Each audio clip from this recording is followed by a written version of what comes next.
राष्ट्रपति जी, सबसे पहले तो मैं मैत्रीपूर्ण और गर्मजोशी भरा हम सबका भारत के डेलीगेशन का स्वागत करने के लिए मैं आपका हृदय से बहुत बहुत आभार व्यक्त करता हूं। 2016 में और 2014 में भी मुझे आपसे विस्तार से बात करने का मौका मिला था और उस समय आपने भारत अमेरिका के संबंधों का आपका जो विजन है जिसको आपने शब्दबद्ध किया था वो वाकई बहुत ही प्रेरक था और आज आप राष्ट्रपति के रूप में उस विजन को आगे बढ़ाने के लिए जो पुरुषार्थ कर रहे हैं, प्रयास कर रहे हैं, इनिशिएटिव ले रहे हैं, इसका मैं स्वागत करता हूं। मैं भारत में बाइडेन सरनेम के लोगों के संबंध में अपना डिटेल में जिक्र किया। आपने मेरे साथ भी इस बात का उल्लेख किया था। तो बाद में मैंने काफी कुछ कागजात खोजने की कोशिश की है, कागजात में लेकर के भी आया हूं। हो सकता है शायद उस पर से कुछ आगे का निकल आए, शायद आपको कुछ काम आए। Mr. President, you have talked today, spoken in detail about the Biden surname in India, and in fact you had mentioned that to me earlier too. Well, after you mentioned it to me, I hunted for documents, and today I have brought along some documents. Maybe we'll be able to take this matter forward, and maybe those documents could be of use to you. Are we related? Yes.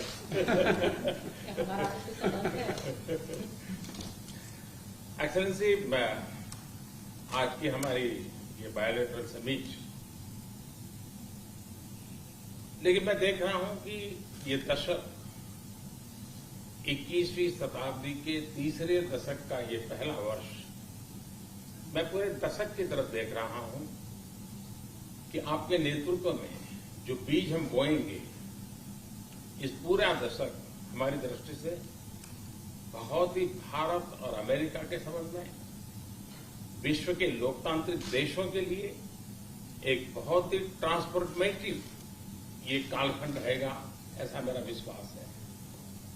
Bharat और America के संबंधों में मैं transformative देख रहा हूं, तब मैं देख रहा हूं कि ट्रेडिशन, लोकतांत्रिक परंपराओं और मूल्यों को लेकर के जो हम जी रहे हैं और जिसके प्रति हम समर्पित हैं, हम कमिटेड हैं, वो ट्रेडिशन का अपना एक महात्म्य और अधिक बढ़ेगा। उसी प्रकार से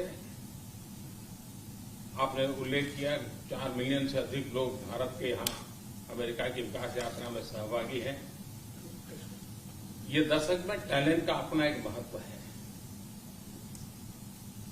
पीपल टू पीपल, ये टैलेंट इस दशक में बहुत ही प्रभावी भूमिका अदा करेगा और भारत के टैलेंट अमेरिका की विकास यात्रा में पूरी तरह सहभागी होती चले जाए, उसमें आपका योगदान बहुत महत्वपूर्ण है।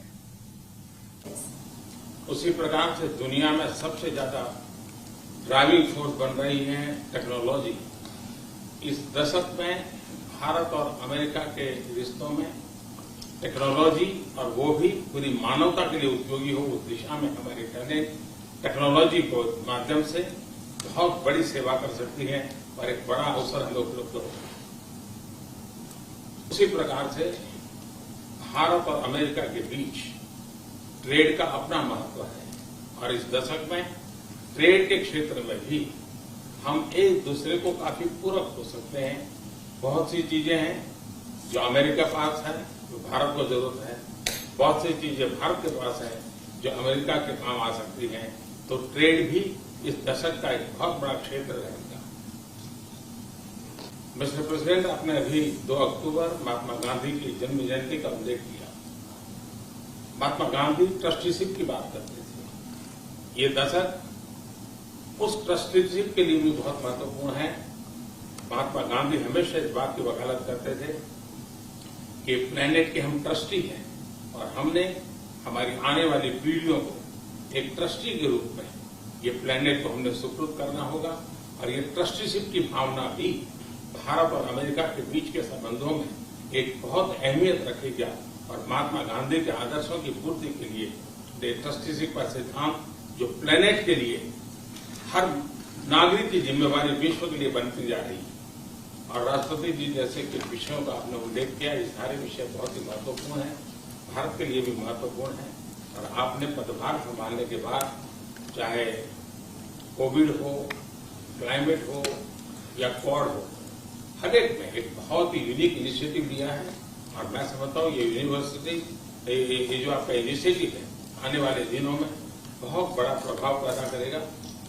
और मुझे विश्वास है कि आज की हमारी बातचीत में भी इन सारे विषयों को हम विस्तार से विचार विमर्श करके हम कैसे साथ चल सकते हैं, हम एक दूसरे के लिए भी और दोनों मिलकर दुनिया के लिए भी क्या कुछ पॉजिटिव कर सकते हैं। मुझे विश्वास है कि आपके नेतृत्व में आज की चर्चा बहुत सार्थक रहेगी। राष्ट्रपति जी, मैं फिर से एक बार आपका बहुत बहुत धन्यवाद करता हूँ इस गर्मजोशी भरे स्वागत के लिए। It's great to see you here. Thank you for watching our work.